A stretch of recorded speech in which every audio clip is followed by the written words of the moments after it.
en ouverture tout à l'heure du salon aéronautique du Bourget. Oui, d'abord réservé aux professionnels. Pour le grand public, c'est à partir de vendredi et je vous parle de l'avion autonome. Est-ce que vous monteriez dans un aéronef sans pilote? Nous vous révélons une étude réalisée par Ansys, le leader mondial des technologies de simulation. Pour 7 personnes sur 10, eh bien c'est d'accord.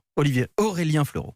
Voyager à bord d'un avion totalement autonome, oui, mais pas tout de suite. Il faudra d'abord rassurer et pour ça, il y aura encore un pilote dans le cockpit pour reprendre le contrôle en cas de besoin. Mais cette large majorité qui se dit prête à embarquer est vue comme un encouragement pour améliorer les technologies, notamment pour Ansys, la société à l'origine de l'étude et qui est le leader mondial des logiciels de simulation.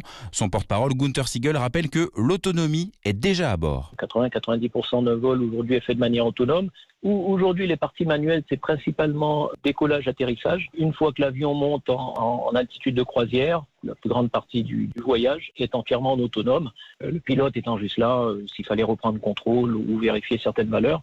Néanmoins, même la partie atterrissage pourrait être automatisée. Par exemple, lors d'un atterrissage au cours duquel le pilote a très peu de visibilité, il peut déclencher le mode autonome. Mais pour un vol en autonomie complète, cela passera d'abord par les taxis volants qui, à l'horizon 2030, pourront transporter 2 ou 4 personnes d'un aéroport aux portes d'une ville. Le spécialiste transport d'Europe 1, Aurélien Fleureau.